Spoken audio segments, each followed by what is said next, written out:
시작 전 좋아요 부탁드려요. 탈무드 이야기 시작합니다. 결혼.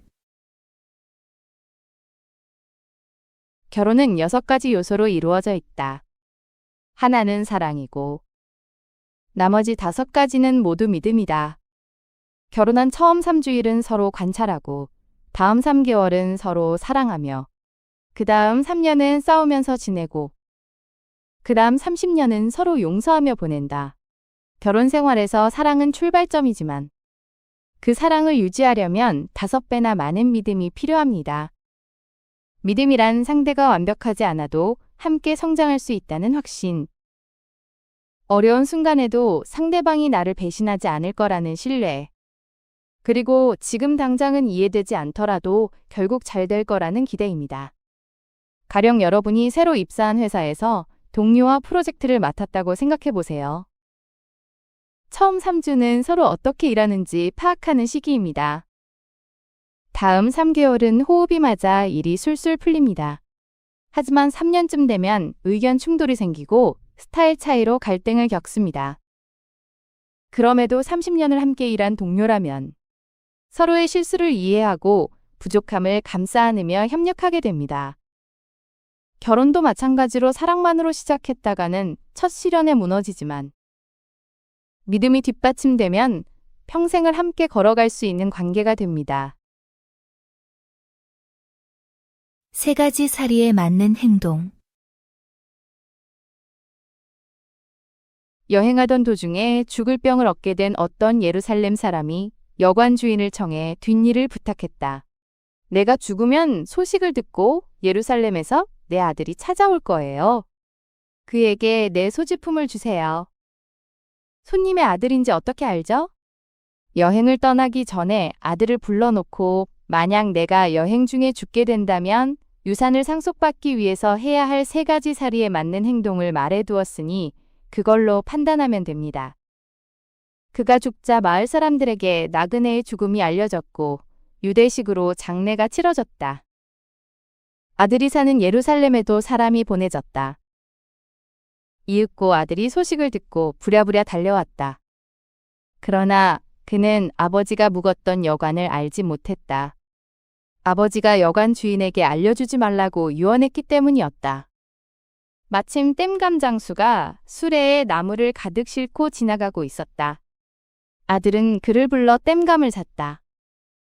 그는 그 뗏감을 예루살렘에서 온 나그네가 죽은 여관에 가져다 달라 하고는 뗏감 장수의 뒤를 따라갔다. 이것이 그의 첫 번째 사리에 맞는 행동이었다. 여관 주인은 기꺼이 그를 맞아들여 저녁 식사에 초대했다. 식탁에는 구운 비둘기 5마리와 닭 1마리가 차려져 있었다. 주인 내외와 주인 내외의 2 아들과 2 딸, 그리고 나그네의 아들, 이렇게 7사람이 테이블에 둘러 앉았다. 주인이 말했다. 자, 그럼 손님께서 음식을 나눠주세요. 나그네의 아들은 처음에는 극구 사양했지만 여관 주인은 굳이 손님 좋으실 대로 음식을 나누어야 한다고 고집을 부렸다. 하는 수 없이 나그네의 아들은 마침내 음식을 나누기 시작했다. 먼저 2 아들에게 구운 비둘기 1마리, 2 딸에게 구운 비둘기 1마리, 주인 부부에게도 구운 비둘기 1마리를 나눠준 다음 자신의 접시에는 구운 비둘기 2마리를 담았다. 이것이 그의 2번째 사리에 맞는 행동이었다. 주인은 난처한 표정을 지었지만 아무 말도 하지 않았다. 아들은 다시 닭 요리를 나누기 시작했다. 그는 우선 닭의 머리를 떼어 주인 부부에게 주고 2 아들에게는 닭다리를 각각 하나씩 주고 2 딸에게는 날개를 각각 하나씩 주었다. 그리고 자신의 접시에는 몸통을 모두 담았다. 이것은 그의 3번째 사리에 맞는 행동이었다. 주인은 마침내 화를 내며 소리쳤다. 당신네 이스라엘에서는 이런 식입니까? 비둘기를 나눠줄 때만 해도 나는 꾹 참고 아무 말도 하지 않았지만 닭을 나누는 것을 보고는 더 이상 참을 수가 없네요. 도대체 이게 무슨 짓이요? 그러자 아들이 말했다. 나는 애초에 음식을 나누는 일은 하고 싶지 않았습니다. 그런데 하도 요청하시니까 할 수 없이 한 거죠. 두 분과 비둘기를 합치면 셋이 되고, 두 아드님과 비둘기를 합치면 셋이 됩니다. 그리고 두 따님과 비둘기를 합치면 셋이 되고, 나와 비둘기 두 마리를 합치면 셋이 됩니다. 어때요? 공평하죠?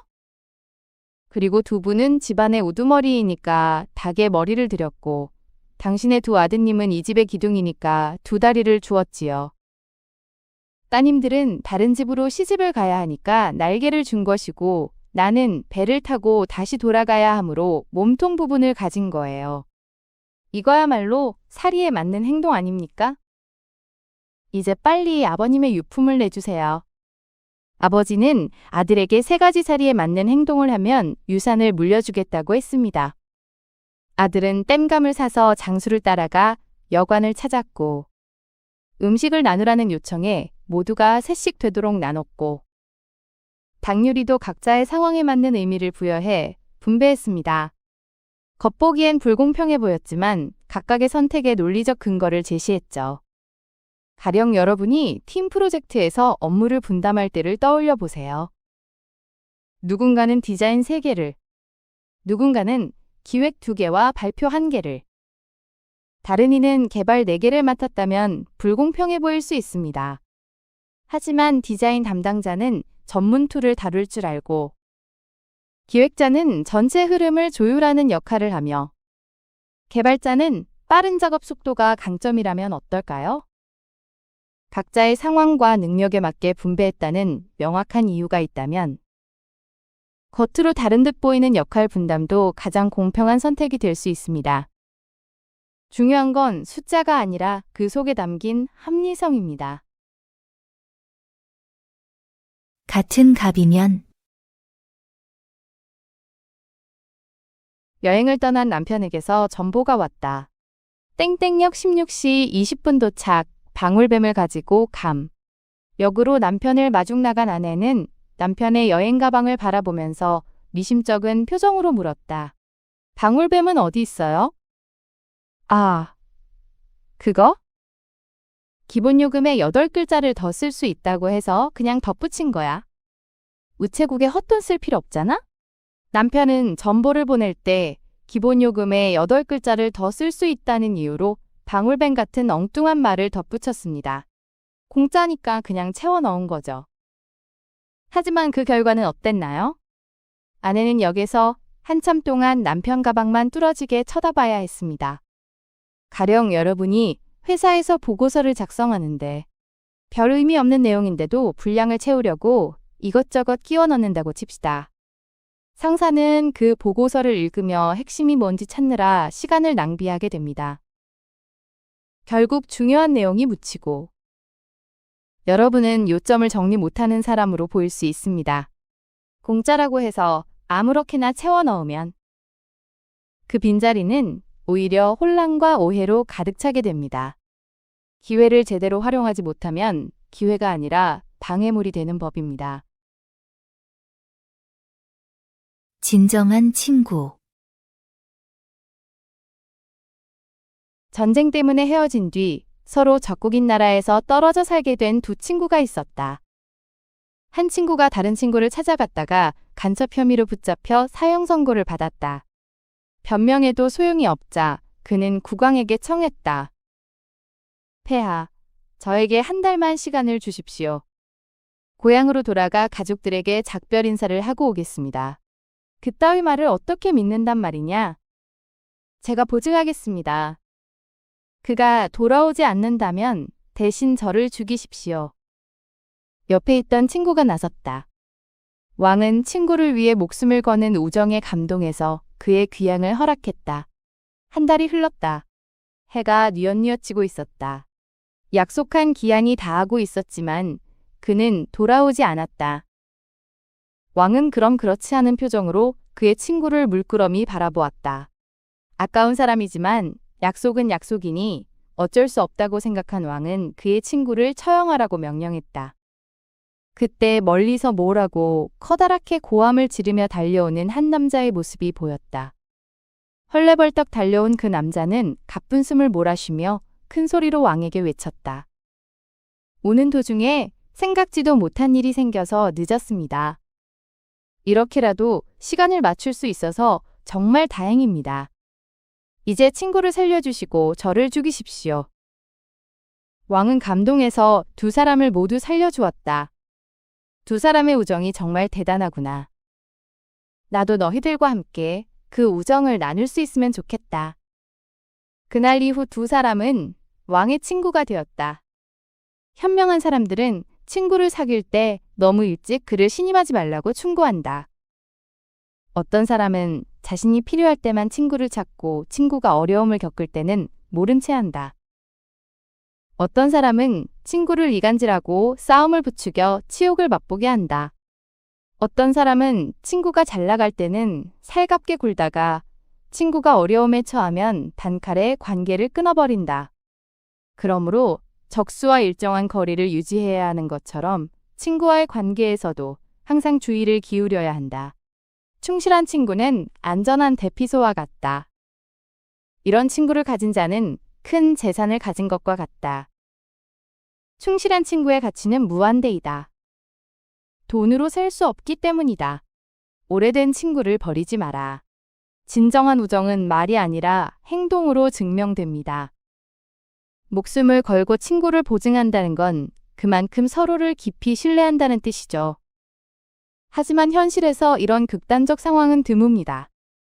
오히려 우리가 주목해야 할 건 친구를 선택하고 관계를 유지하는 과정에서 보이는 작은 신호들입니다.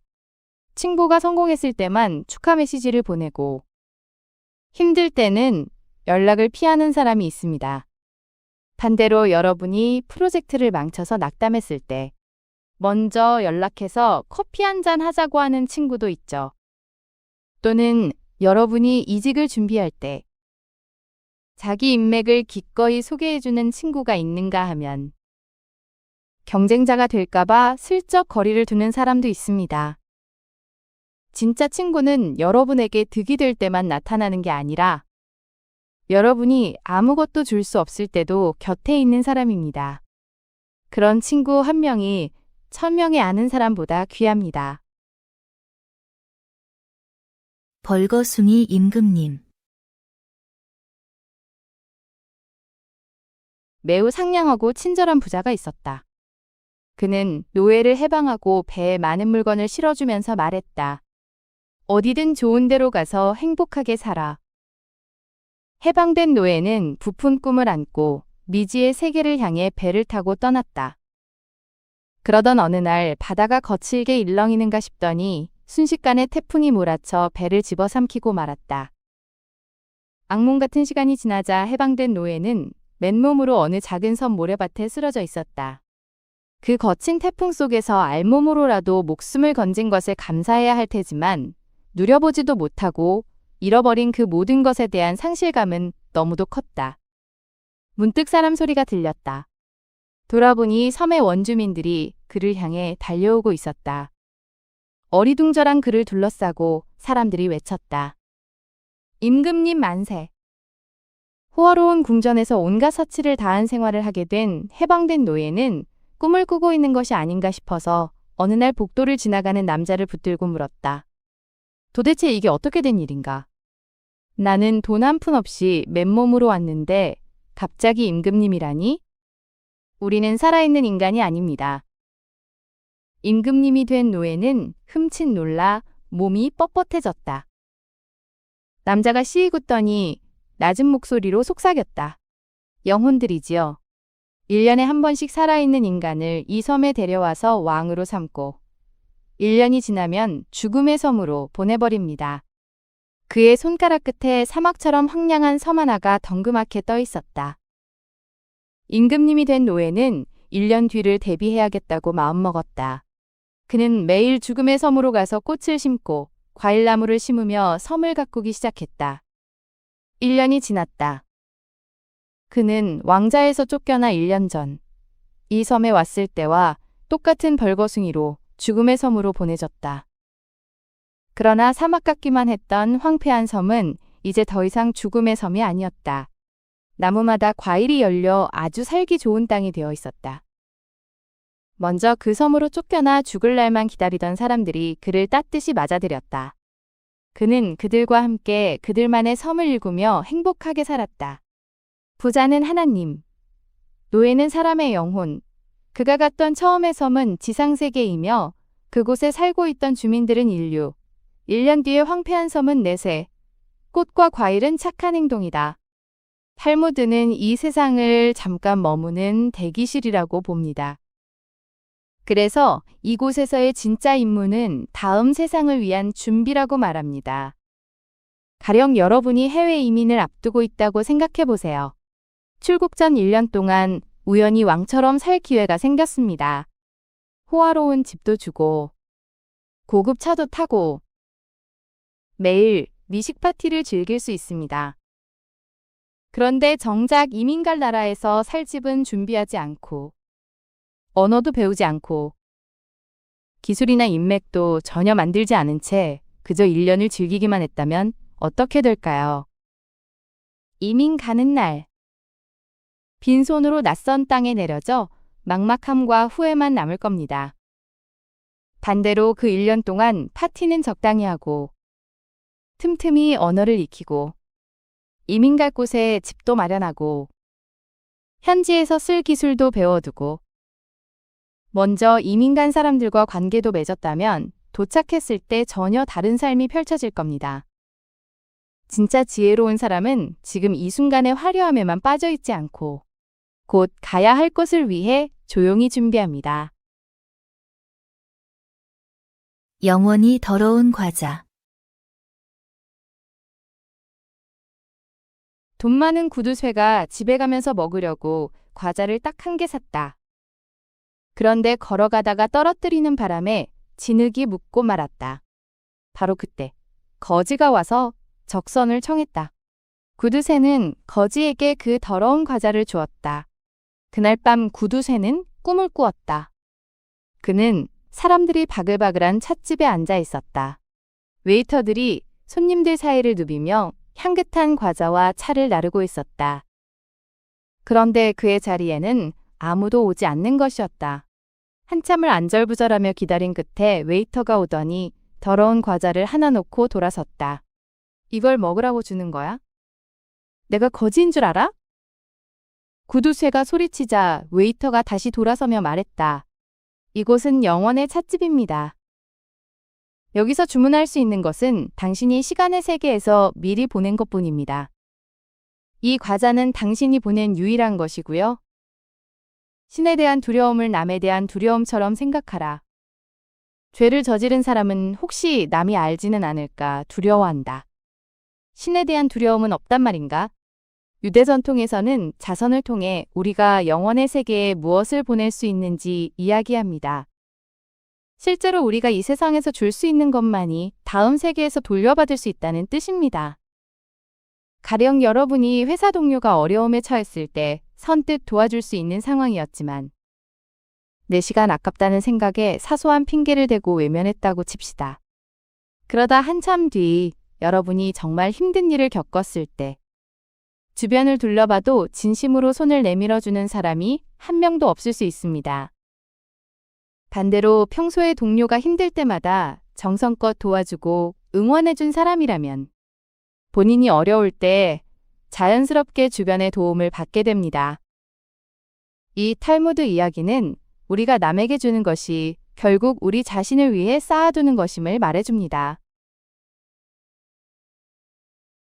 지혜로운 유언장. 랍비가 말했다. 랍비가 말했다. 랍비가 말했다. 예루살렘에서 멀리 떨어진 어느 도시에 지혜로운 유대인이 혼자 살고 있었다.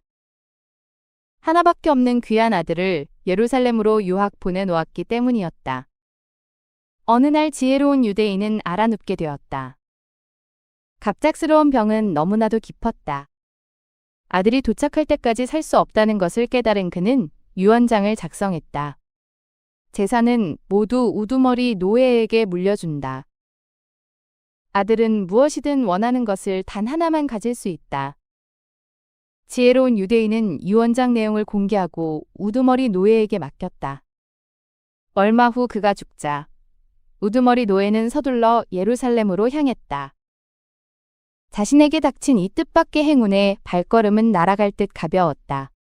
아버지의 갑작스러운 죽음과 전혀 예상치 못했던 유언장 내용 때문에 깊은 슬픔 속에서도 내내 놀라움이 가시지 않았던 아들은 아버지의 장례를 치르고 난 후 곧바로 랍비의 집을 찾아갔다.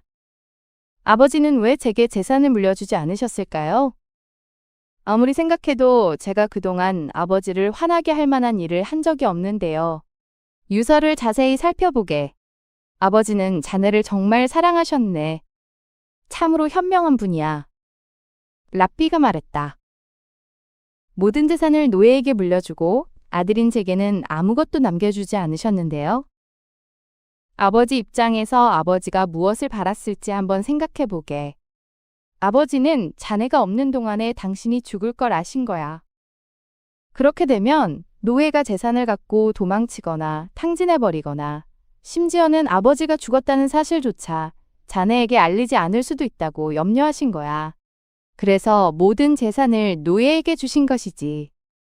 그러면 노예는 기쁜 나머지 서둘러 자네를 만나러 갈 것이고 재산도 소중하게 갈무리해 둘 테니.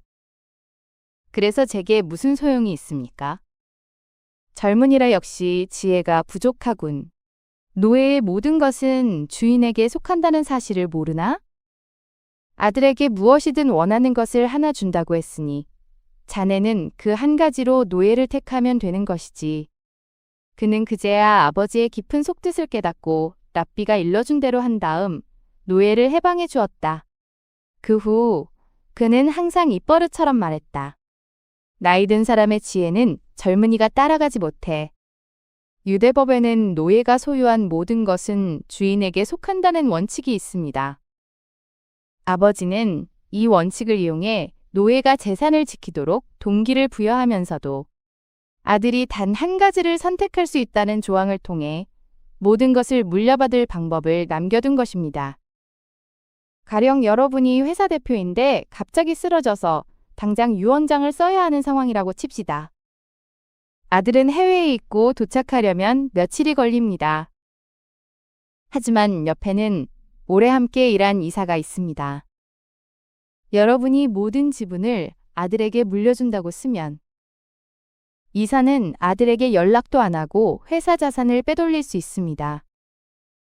그래서 유언장의 모든 지분을 이사에게 준다고 쓰되 아들은 회사 자산 중 한 가지를 선택할 수 있다고 적어둡니다.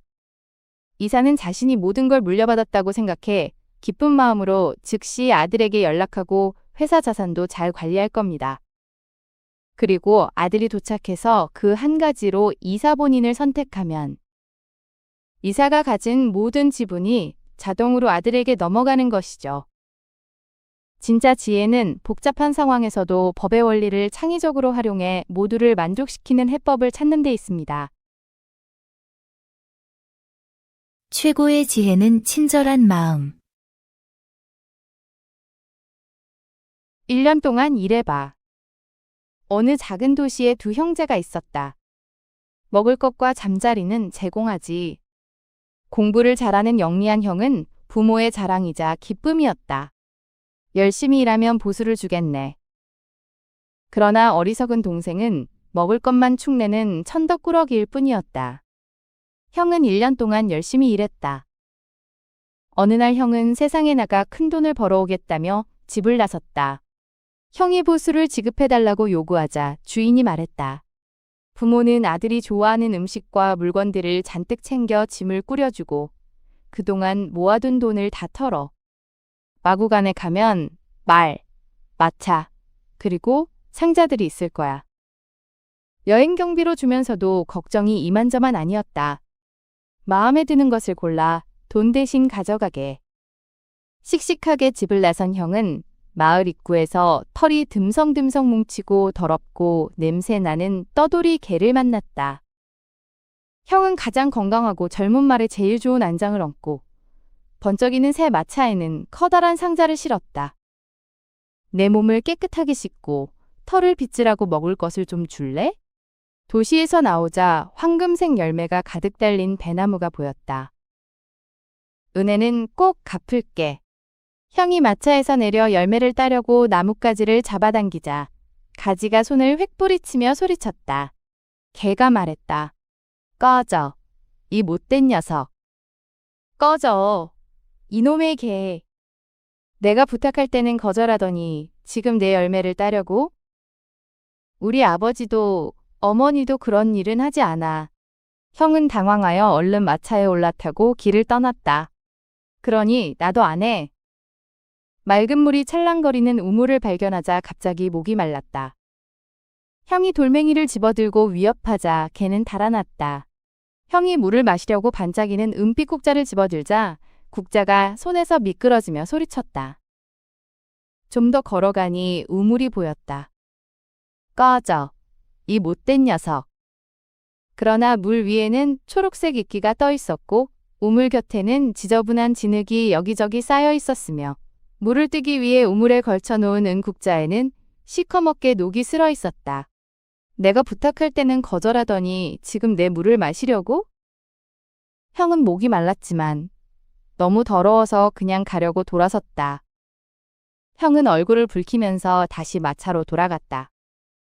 나를 청소해줘. 고향 마을에 가까워졌을 때 진주와 다이아몬드로 장식한 파란 목걸이를 목에 건 사랑스러운 개 한 마리가 보였다. 내 은국자를 닦고 진흙도 좀 치워주어. 형은 마차에서 내려 강아지를 불렀다.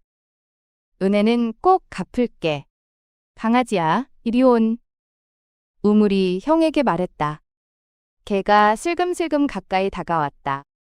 우리 아버지도 어머니도 그런 일은 하지 않아. 형은 값비싸 보이는 목걸이를 벗기려고 개를 붙잡았다. 그러니 나도 안 해. 왈. 형은 화를 내며 소리쳤다. 으르렁. 조금 더 걸어가니 이번에는 대나무 한 그루가 그를 불렀다. 꺼져. 이 못된 녀석. 앙상한 가지 위에 시든 잎들이 간신히 매달려 있었고 메마른 땅은 사방으로 갈라져 있었다. 내가 부탁할 때는 거절하더니 지금 내 다이아몬드와 진주를 갖고 싶은 거냐. 내 시든 가지를 쳐내고 내 뿌리에 흙을 파헤쳐서 물을 좀 뿌려줄래. 한 번만 더 손대면 물어뜯어 버릴 테니 그리 알아. 은혜는 꼭 갚을게. 형은 화가 나서 말을 채찍질하여 집을 향해 달렸다. 우리 아버지도 어머니도 그런 일은 하지 않아. 캄캄한 밤이었지만 그는 문을 쾅쾅 두드리며 외쳤다. 그러니 나도 안 해. 아버지, 어머니. 형은 이번에도 딱 잘라 거절했다. 저예요. 한참을 걸어서 그는 마침내 도시에 도착했다. 제가 선물을 많이 가지고 돌아왔으니 테이블볼을 펼쳐주세요. 그는 커다란 여관에 들어가서 주인에게 청했다. 부모는 아들을 반갑게 맞아들이며 큰 소리로 외쳤다. 여기서 일하고 싶어요. 동네 사람들. 보수는 주인님이 주시는 대로 받겠습니다. 우리 집에 와서 우리 아들이 가지고 온 선물을 구경하세요. 온 동네 사람들이 다 모여들었다. 그런데 이게 어찌된 일인가? 가장 좋은 젊은 말은 늙어빠진 말이 되었고 번쩍이는 새 마차는 낡은 짐수레로 변해버렸으며 고물상자가 되어버린 커다란 새 상자에서는 더러운 진흙과 오물들이 쏟아져 나왔다. 집안은 온통 엉망진창이 되었고 동네 사람들은 고개를 흔들며 돌아갔다. 이번에는 어리석은 동생이 세상 밖으로 나섰다. 네가 뭘 하건 간에 부모는 집 떠나는 아들에게 건빵이 든 자루와 물통, 그리고 약간의 돈을 주었을 뿐이었다. 동생은 더럽고 냄새나는 떠돌이 개를 만났다. 내 몸을 깨끗하게 씻고 털을 빗질하고 먹을 것을 좀 줄래? 은혜는 꼭 갚을게. 동생은 개에게 건빵과 물을 주고 개를 깨끗이 씻긴 다음 엉킨 털을 곱게 빗겨주었다.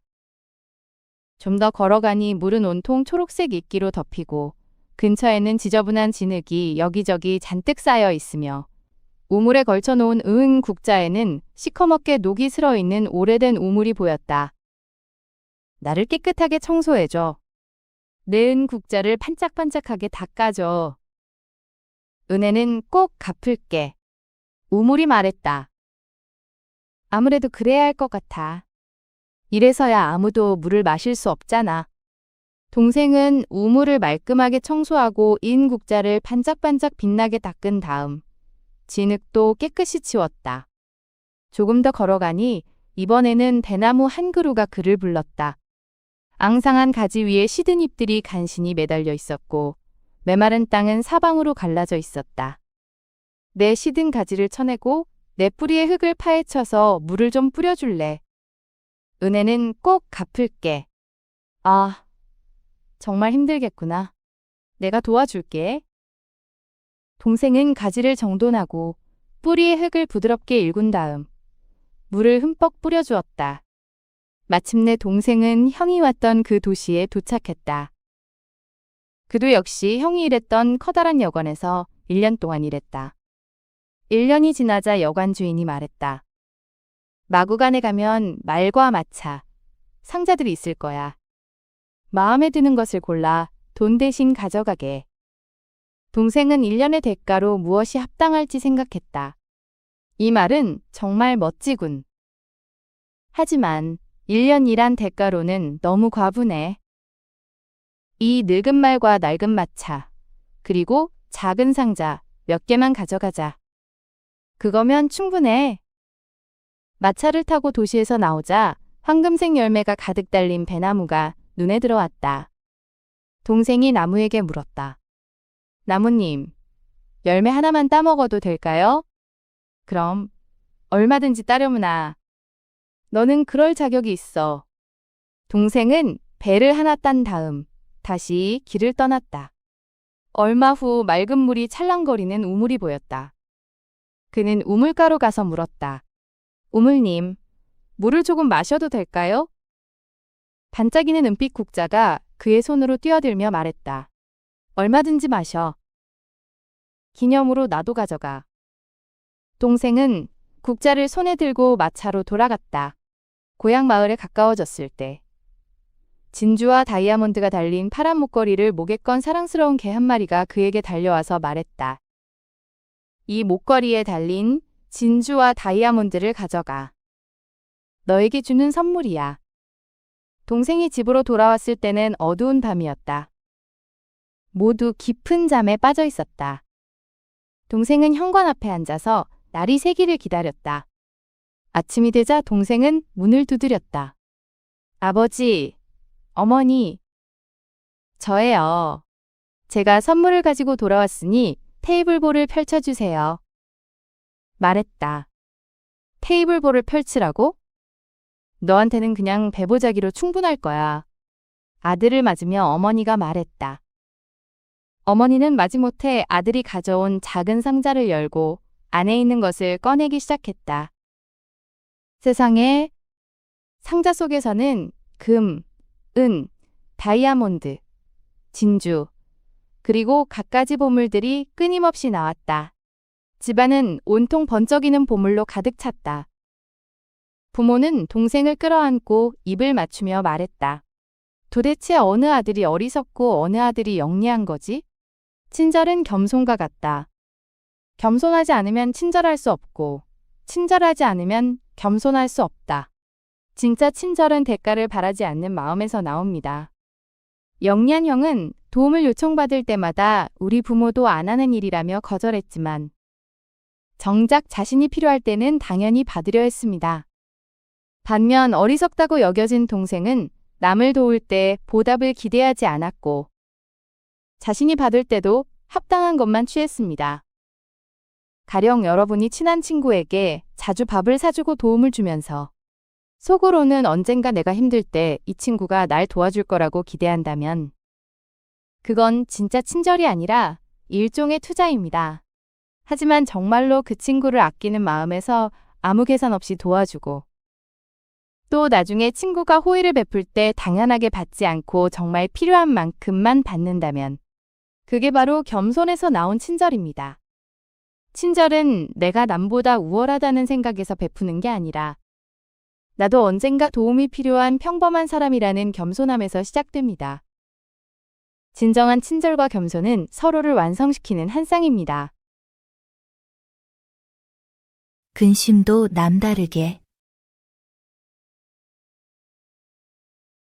제자들이 물었다. 훌륭한 상인으로 정평이 나 있는 랍비가 상황 판단을 잘못하는 바람에 어떤 사업에 모든 재산을 걸었다가 하루아침에 몽땅 날릴 위기에 처해 있었다. 그의 제자들은 소문을 듣고 스승을 위로하기 위해 달려갔다. 그러나 뜻밖에도 랍비는 평소와 마찬가지로 조용히 자기 연구에 몰두해 있었다. 제자들이 물었다. 존경하는 랍비님, 괜찮으세요? 굉장히 걱정하고 계실 줄 알았는데요. 랍비는 태연히 대답했다. 너희도 알다시피 하나님께서는 나를 축복하셔서 두뇌 회전이 빠르게 하셨잖니? 다른 사람들이 한 달 동안 걱정할 일을 나는 1시간 만에 다 할 수 있단다. 어떤 사람이 현명한 사람인가? 모든 것에서 배움을 얻고자 하는 사람이다. 어떤 사람이 굳센 사람인가? 자기 자신을 잘 절제하는 사람이다. 어떤 사람이 부자인가? 가진 것에 만족하는 사람이다.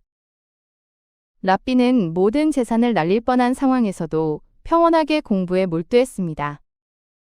제자들이 놀라 물었을 때 랍비는 자신이 두뇌 회전이 빠르기 때문에 남들이 한 달 걸려 걱정할 일을 1시간 만에 끝낸다고 답했습니다. 가령 여러분이 중요한 시험에서 떨어졌다고 칩시다.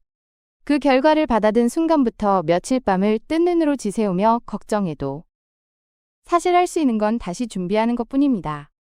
랍비처럼 빠르게 상황을 판단하고 대응책을 정한 뒤 실행에 옮긴다면 걱정에 쏟는 에너지를 실제 문제 해결에 쓸 수 있습니다. 진짜 지혜로운 사람은 걱정을 오래 하는 게 아니라 빠르게 끝내고 행동하는 사람입니다. 사기꾼도 겸손하게 만드는 관대함. 관대함이란 상대방이 처한 상황을 있는 그대로 이해하고 받아들이는 마음입니다. 자비롭고 이해심이 많은 랍비에게 어떤 사람이 찾아와 아내가 병들었는데 치료할 돈이 없다면서 10루블을 청했다.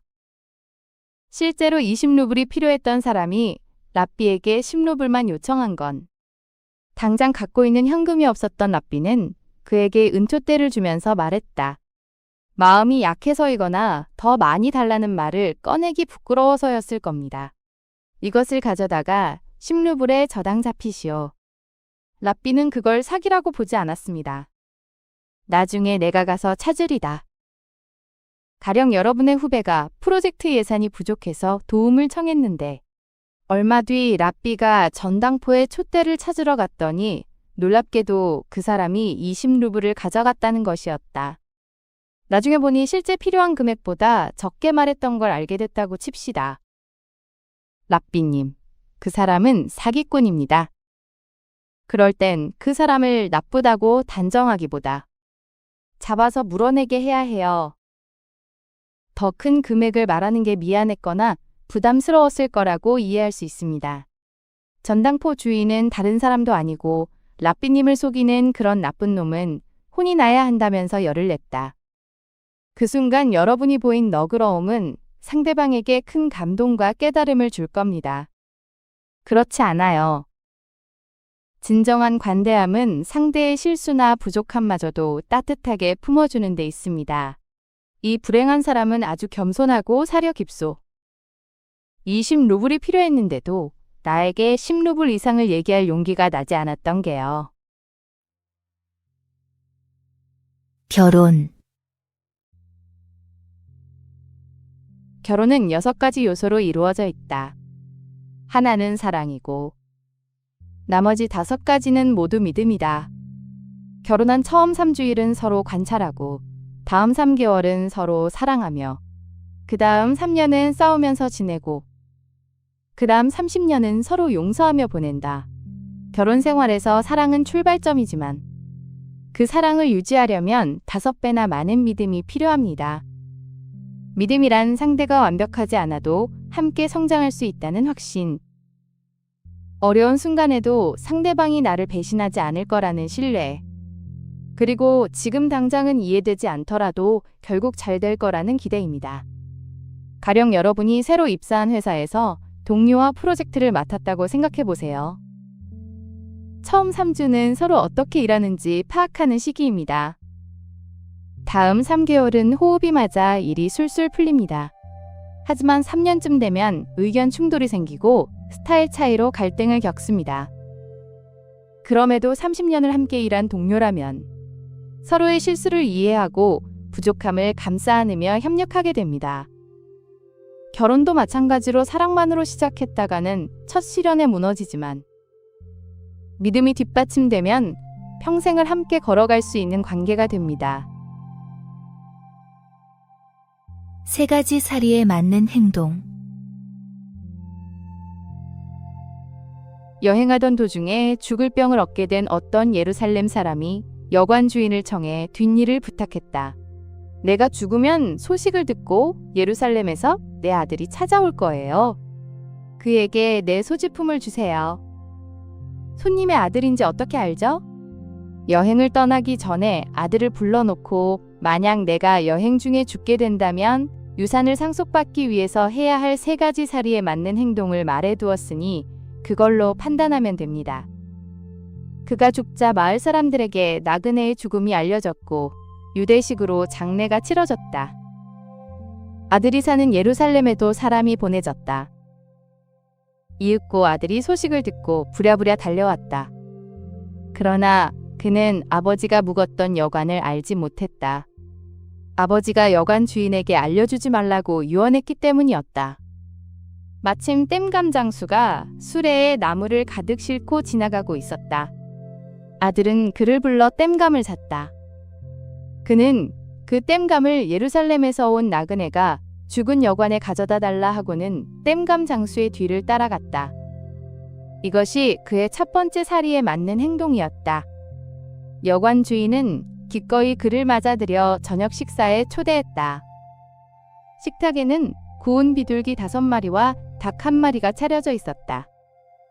주인 내외와 주인 내외의 2 아들과 2 딸, 그리고 나그네의 아들, 이렇게 7사람이 테이블에 둘러 앉았다. 주인이 말했다. 자, 그럼 손님께서 음식을 나눠주세요. 나그네의 아들은 처음에는 극구 사양했지만 여관 주인은 굳이 손님 좋으실 대로 음식을 나누어야 한다고 고집을 부렸다. 하는 수 없이 나그네의 아들은 마침내 음식을 나누기 시작했다. 먼저 2 아들에게 구운 비둘기 1마리, 2 딸에게 구운 비둘기 1마리, 주인 부부에게도 구운 비둘기 1마리를 나눠준 다음 자신의 접시에는 구운 비둘기 2마리를 담았다. 이것이 그의 2번째 사리에 맞는 행동이었다. 주인은 난처한 표정을 지었지만 아무 말도 하지 않았다. 아들은 다시 닭 요리를 나누기 시작했다. 그는 우선 닭의 머리를 떼어 주인 부부에게 주고 2 아들에게는 닭다리를 각각 하나씩 주고 2 딸에게는 날개를 각각 하나씩 주었다. 그리고 자신의 접시에는 몸통을 모두 담았다. 이것은 그의 3번째 사리에 맞는 행동이었다. 주인은 마침내 화를 내며 소리쳤다. 당신네 이스라엘에서는 이런 식입니까? 비둘기를 나눠줄 때만 해도 나는 꼭 참고 아무 말도 하지 않았지만 닭을 나누는 것을 보고는 더 이상 참을 수가 없네요. 도대체 이게 무슨 짓이요? 그러자 아들이 말했다. 나는 애초에 음식을 나누는 일은 하고 싶지 않았습니다. 그런데 하도 요청하시니까 할 수 없이 한 거죠. 2 분과 비둘기를 합치면 3이 되고 2 아드님과 비둘기를 합치면 3이 됩니다. 그리고 2 따님과 비둘기를 합치면 3이 되고 나와 비둘기 2마리를 합치면 3이 됩니다. 어때요? 공평하죠? 그리고 2 분은 집안의 우두머리이니까 닭의 머리를 드렸고 당신의 2 아드님은 이 집의 기둥이니까 2 다리를 주었지요. 따님들은 다른 집으로 시집을 가야 하니까 날개를 준 것이고 나는 배를 타고 다시 돌아가야 하므로 몸통 부분을 가진 거예요. 이거야말로 사리에 맞는 행동 아닙니까? 이제 빨리 아버님의 유품을 내주세요. 아버지는 아들에게 3가지살이에 맞는 행동을 하면 유산을 물려주겠다고 했습니다. 아들은 뗏감을 사서 장수를 따라가 여관을 찾았고 음식을 나누라는 요청에 모두가 셋씩 되도록 나눴고 닭요리도 각자의 상황에 맞는 의미를 부여해 분배했습니다. 겉보기엔 불공평해 보였지만 각각의 선택에 논리적 근거를 제시했죠. 가령 여러분이 팀 프로젝트에서 업무를 분담할 때를 떠올려 보세요.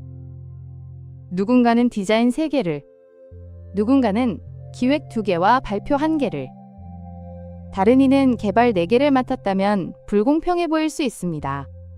하지만 디자인 담당자는 전문 툴을 다룰 줄 알고 기획자는 전체 흐름을 조율하는 역할을 하며 개발자는 빠른 작업 속도가 강점이라면 어떨까요?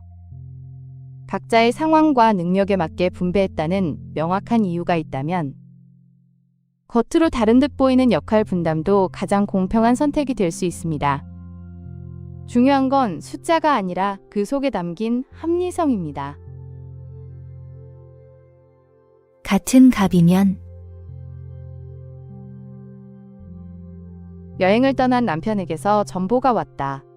땡땡역 16시 20분 도착, 방울뱀을 가지고 감.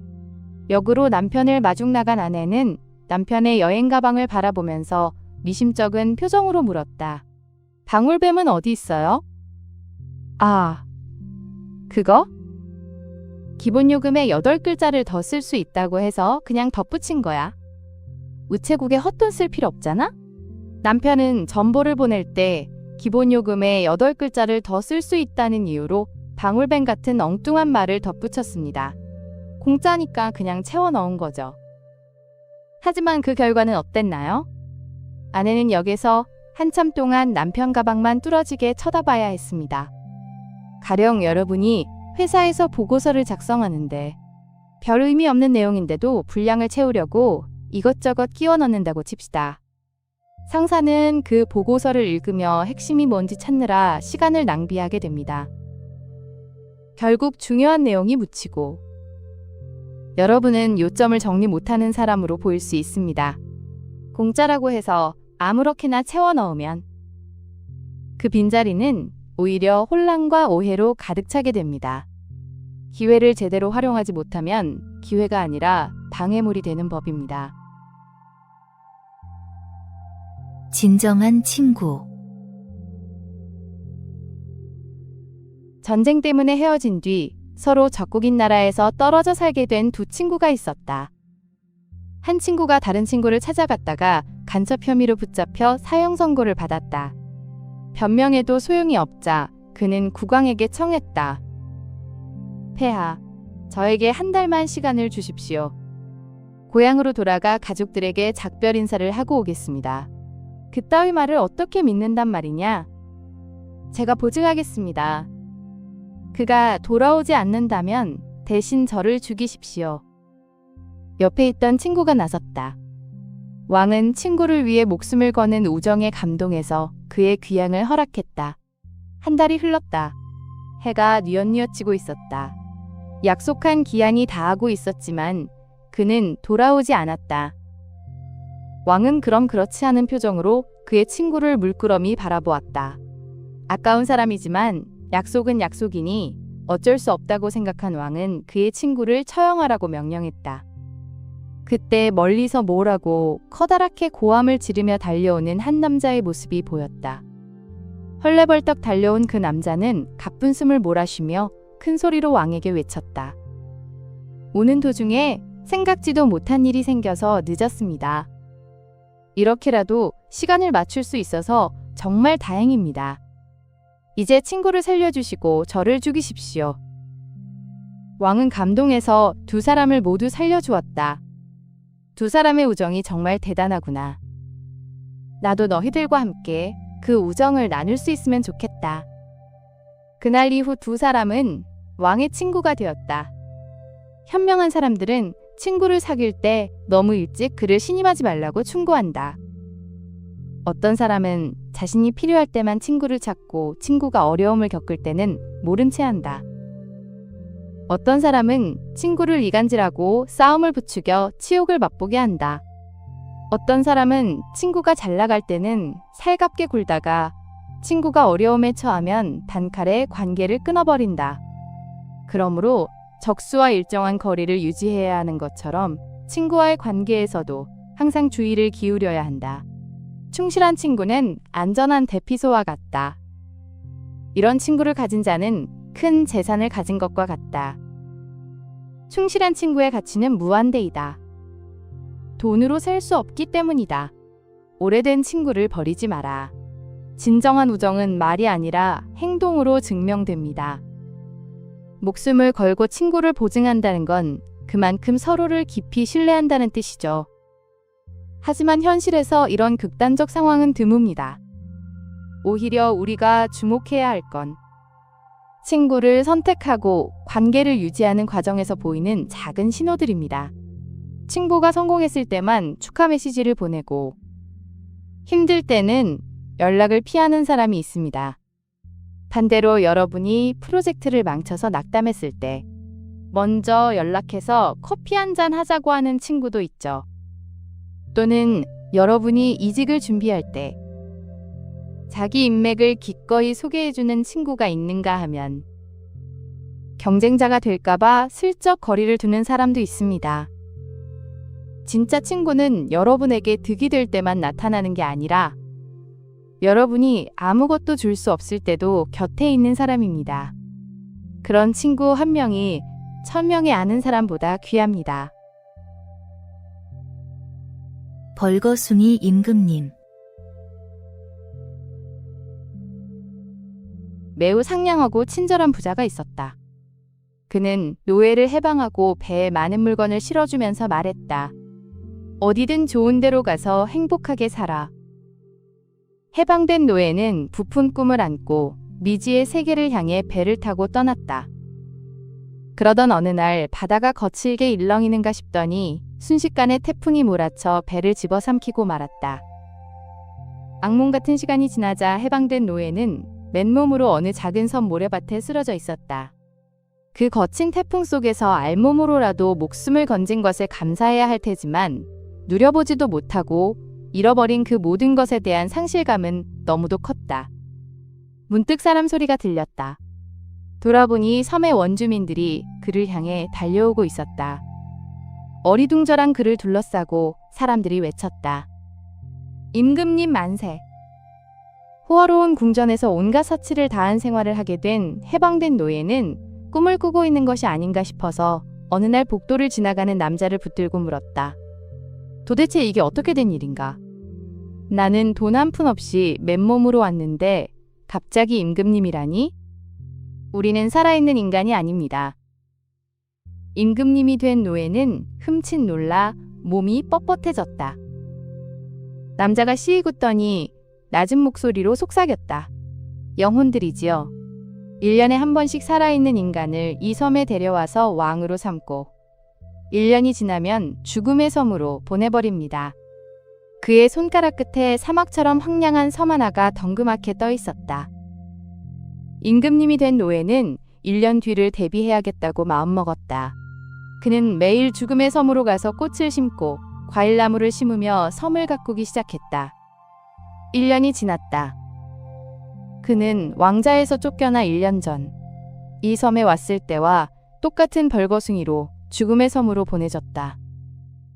그러나 사막 같기만 했던 황폐한 섬은 이제 더 이상 죽음의 섬이 아니었다.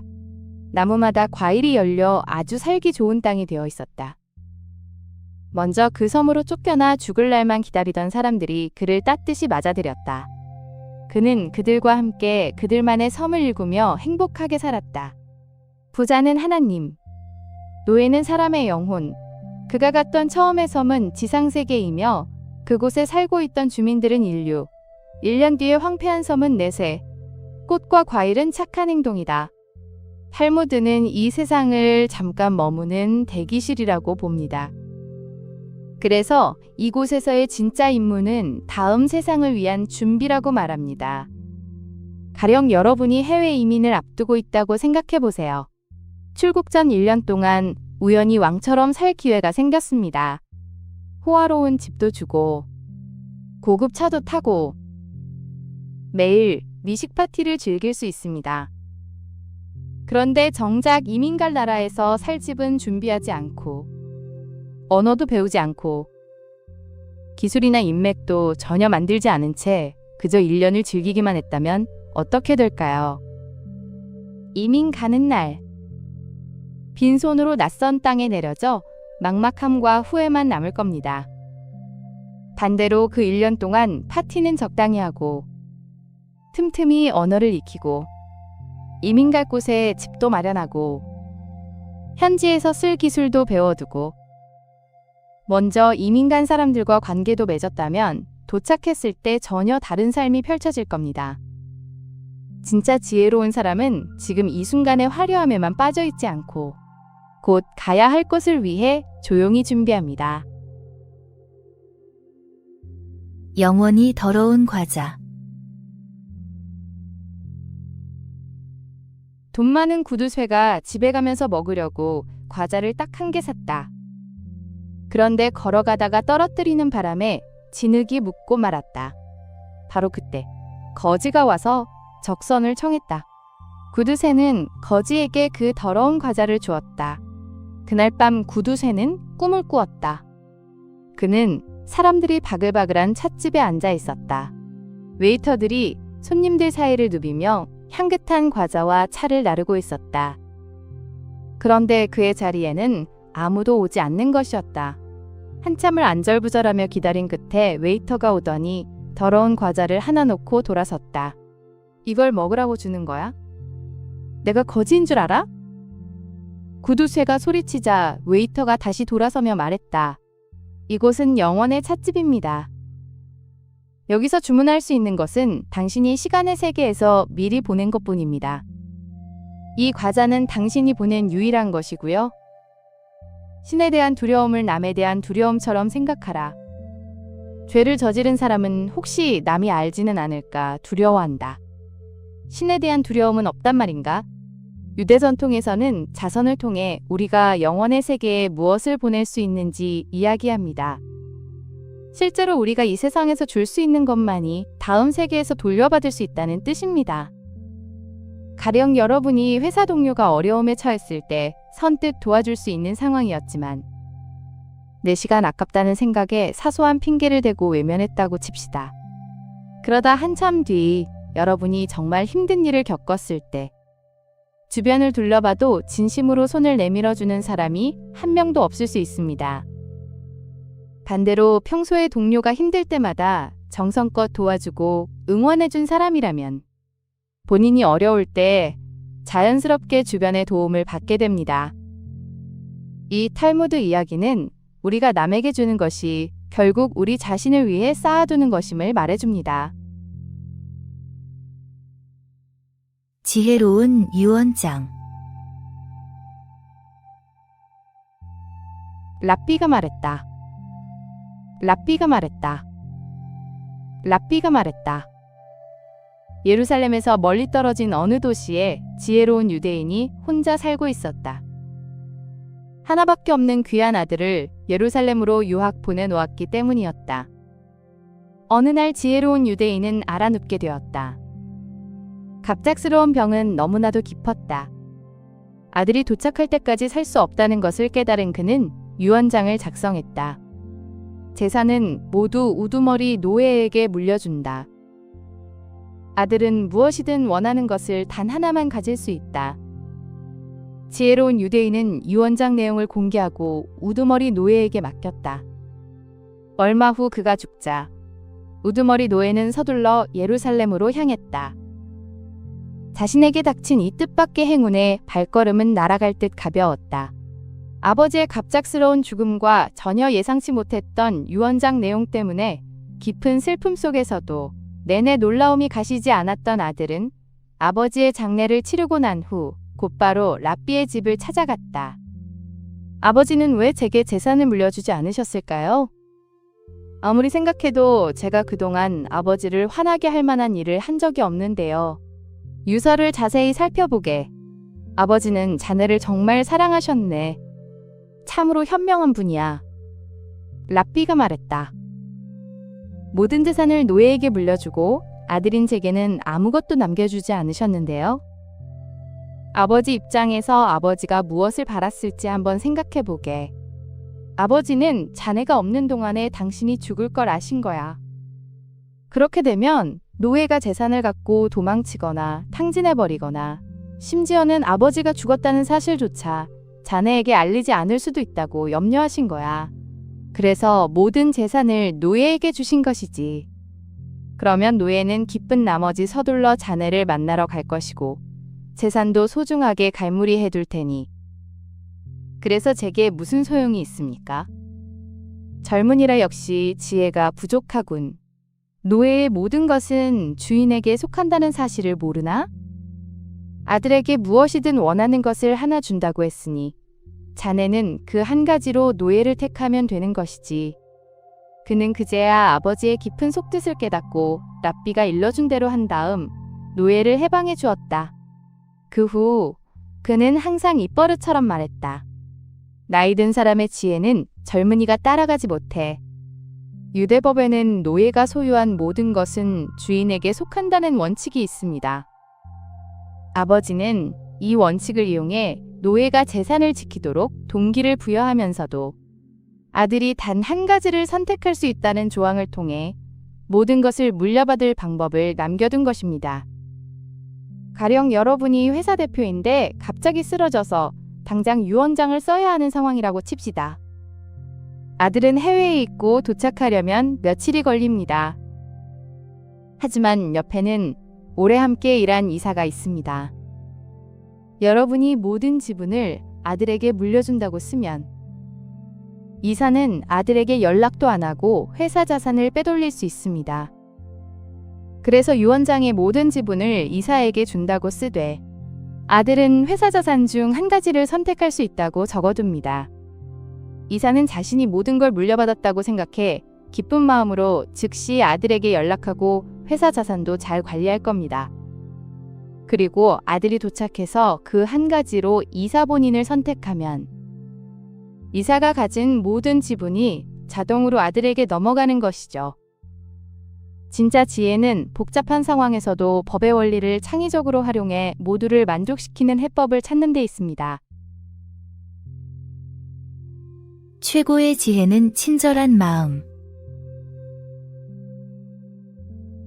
1년 동안 일해봐.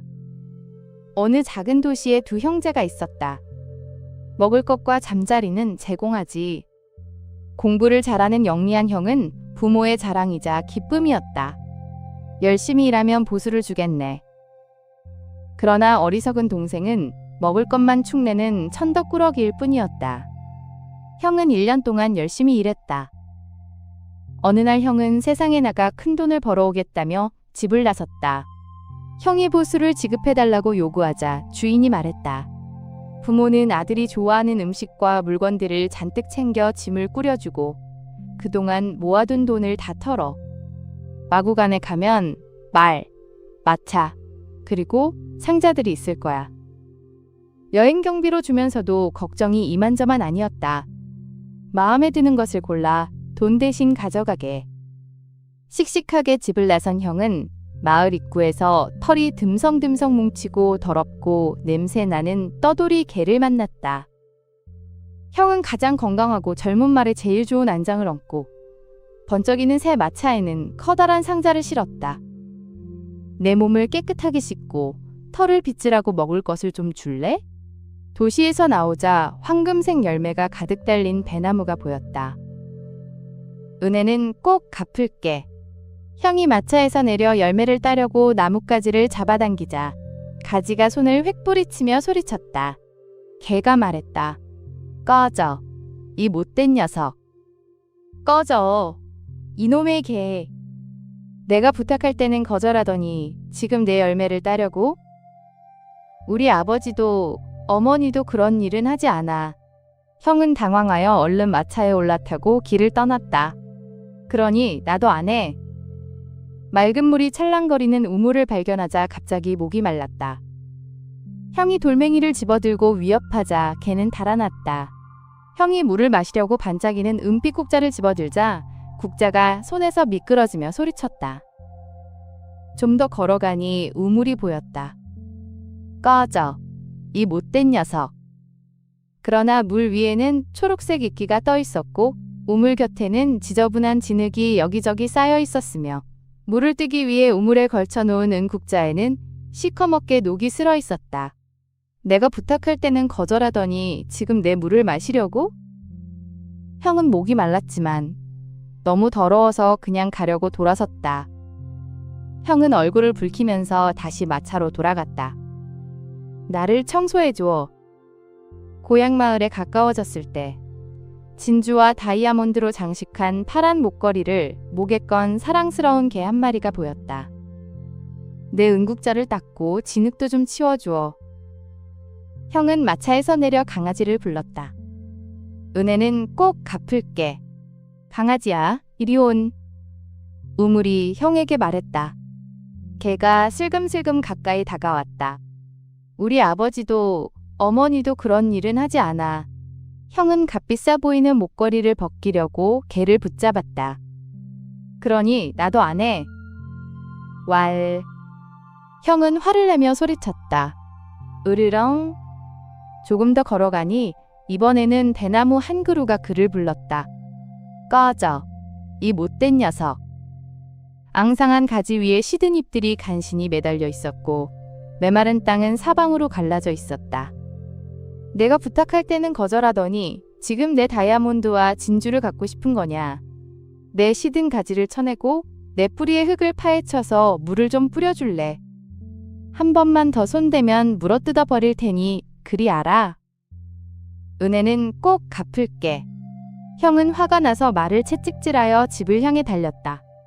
우리 아버지도 어머니도 그런 일은 하지 않아.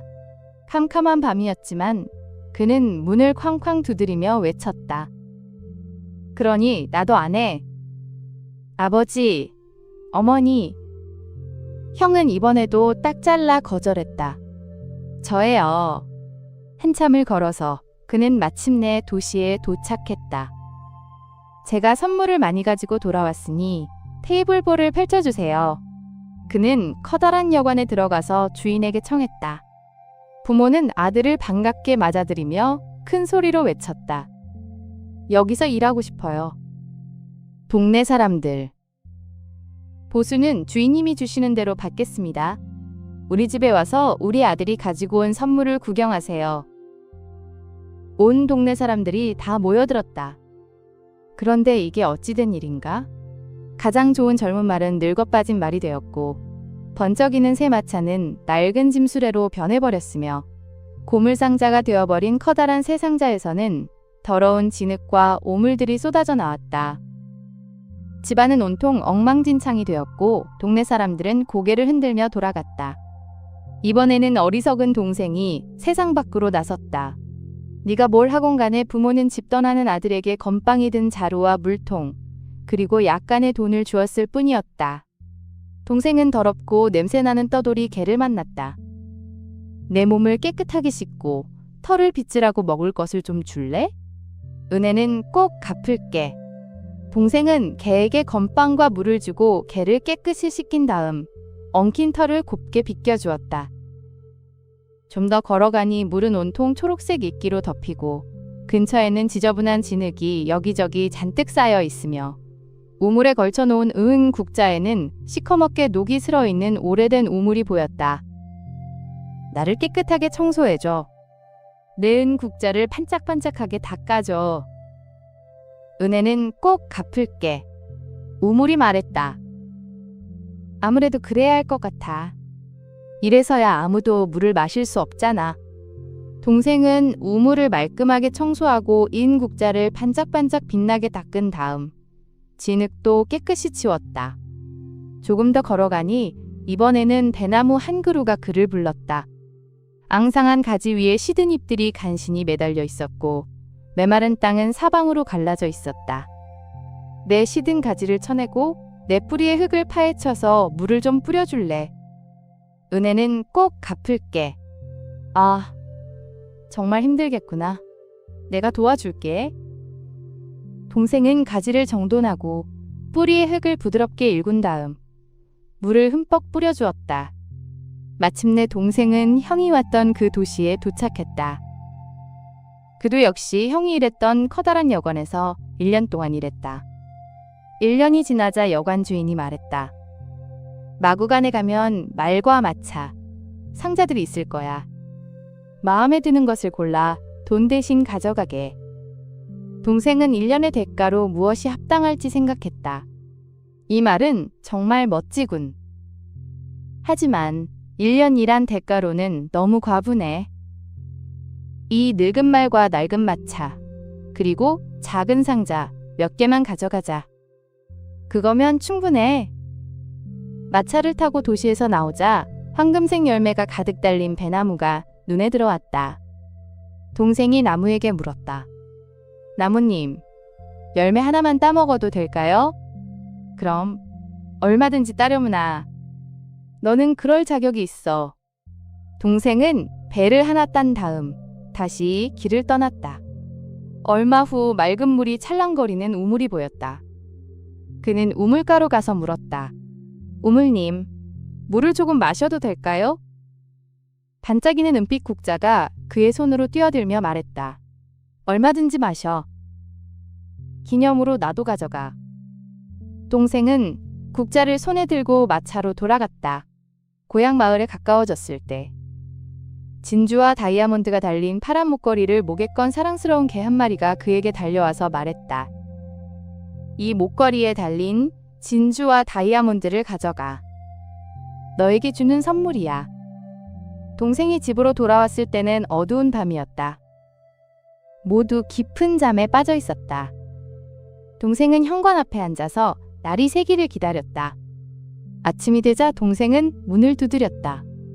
아버지, 어머니, 저예요. 제가 선물을 가지고 돌아왔으니 테이블볼을 펼쳐주세요. 말했다. 테이블볼을 펼치라고? 너한테는 그냥 배보자기로 충분할 거야. 아들을 맞으며 어머니가 말했다. 어머니는 마지못해 아들이 가져온 작은 상자를 열고 안에 있는 것을 꺼내기 시작했다. 세상에, 상자 속에서는 금, 은, 다이아몬드, 진주, 그리고 갖가지 보물들이 끊임없이 나왔다. 집안은 온통 번쩍이는 보물로 가득 찼다. 부모는 동생을 끌어안고 입을 맞추며 말했다. 도대체 어느 아들이 어리석고 어느 아들이 영리한 거지? 친절은 겸손과 같다. 겸손하지 않으면 친절할 수 없고, 친절하지 않으면 겸손할 수 없다. 진짜 친절은 대가를 바라지 않는 마음에서 나옵니다. 영리한 형은 도움을 요청받을 때마다 우리 부모도 안 하는 일이라며 거절했지만 정작 자신이 필요할 때는 당연히 받으려 했습니다. 반면 어리석다고 여겨진 동생은 남을 도울 때 보답을 기대하지 않았고 자신이 받을 때도 합당한 것만 취했습니다. 가령 여러분이 친한 친구에게 자주 밥을 사주고 도움을 주면서 속으로는 언젠가 내가 힘들 때 이 친구가 날 도와줄 거라고 기대한다면 그건 진짜 친절이 아니라 일종의 투자입니다. 하지만 정말로 그 친구를 아끼는 마음에서 아무 계산 없이 도와주고 또 나중에 친구가 호의를 베풀 때 당연하게 받지 않고 정말 필요한 만큼만 받는다면 그게 바로 겸손에서 나온 친절입니다. 친절은 내가 남보다 우월하다는 생각에서 베푸는 게 아니라 나도 언젠가 도움이 필요한 평범한 사람이라는 겸손함에서 시작됩니다. 진정한 친절과 겸손은 서로를 완성시키는 한 쌍입니다. 근심도 남다르게. 제자들이 물었다. 훌륭한 상인으로 정평이 나 있는 랍비가 상황 판단을 잘못하는 바람에 어떤 사업에 모든 재산을 걸었다가 하루아침에 몽땅 날릴 위기에 처해 있었다. 그의 제자들은 소문을 듣고 스승을 위로하기 위해 달려갔다. 그러나 뜻밖에도 랍비는 평소와 마찬가지로 조용히 자기 연구에 몰두해 있었다. 제자들이 물었다. 존경하는 랍비님, 괜찮으세요? 굉장히 걱정하고 계실 줄 알았는데요. 랍비는 태연히 대답했다. 너희도 알다시피 하나님께서는 나를 축복하셔서 두뇌 회전이 빠르게 하셨잖니? 다른 사람들이 한 달 동안 걱정할 일을 나는 1시간 만에 다 할 수 있단다. 어떤 사람이 현명한 사람인가? 모든 것에서 배움을 얻고자 하는 사람이다. 어떤 사람이 굳센 사람인가? 자기 자신을 잘 절제하는 사람이다. 어떤 사람이 부자인가? 가진 것에 만족하는 사람이다. 랍비는 모든 재산을 날릴 뻔한 상황에서도 평온하게 공부에 몰두했습니다. 제자들이 놀라 물었을 때 랍비는 자신이 두뇌 회전이 빠르기 때문에 남들이 한 달 걸려 걱정할 일을 1시간 만에 끝낸다고 답했습니다. 가령 여러분이 중요한 시험에서 떨어졌다고 칩시다. 그 결과를 받아든 순간부터 며칠 밤을 뜬 눈으로 지새우며 걱정해도 사실 할 수 있는 건 다시 준비하는 것뿐입니다. 랍비처럼 빠르게 상황을 판단하고 대응책을 정한 뒤 실행에 옮긴다면 걱정에 쏟는 에너지를 실제 문제 해결에 쓸 수 있습니다. 진짜 지혜로운 사람은 걱정을 오래 하는 게 아니라 빠르게 끝내고 행동하는 사람입니다. 사기꾼도 겸손하게 만드는 관대함. 관대함이란 상대방이 처한 상황을 있는 그대로 이해하고 받아들이는 마음입니다. 자비롭고 이해심이 많은 랍비에게 어떤 사람이 찾아와 아내가 병들었는데 치료할 돈이 없다면서 10루블을 청했다. 실제로 20루블이 필요했던 사람이 랍비에게 10루블만 요청한 건 당장 갖고 있는 현금이 없었던 랍비는 그에게 은촛대를 주면서 말했다. 마음이 약해서이거나 더 많이 달라는 말을 꺼내기 부끄러워서였을 겁니다. 이것을 가져다가 10루블에 저당 잡히시오. 랍비는 그걸 사기라고 보지 않았습니다. 나중에 내가 가서 찾으리다. 가령 여러분의 후배가 프로젝트 예산이 부족해서 도움을 청했는데 얼마 뒤 랍비가 전당포에 촛대를 찾으러 갔더니 놀랍게도 그 사람이 20루블을 가져갔다는 것이었다. 나중에 보니 실제 필요한 금액보다 적게 말했던 걸 알게 됐다고 칩시다. 랍비님, 그 사람은 사기꾼입니다. 그럴 땐 그 사람을 나쁘다고 단정하기보다 잡아서 물어내게 해야 해요. 더 큰 금액을 말하는 게 미안했거나 부담스러웠을 거라고 이해할 수 있습니다. 전당포 주인은 다른 사람도 아니고 랍비님을 속이는 그런 나쁜 놈은 혼이 나야 한다면서 열을 냈다. 그 순간 여러분이 보인 너그러움은 상대방에게 큰 감동과 깨달음을 줄 겁니다. 그렇지 않아요. 진정한 관대함은 상대의 실수나 부족함마저도 따뜻하게 품어주는 데 있습니다. 이 불행한 사람은 아주 겸손하고 사려 깊소. 20루블이 필요했는데도 나에게 10루블 이상을 얘기할 용기가 나지 않았던 게요.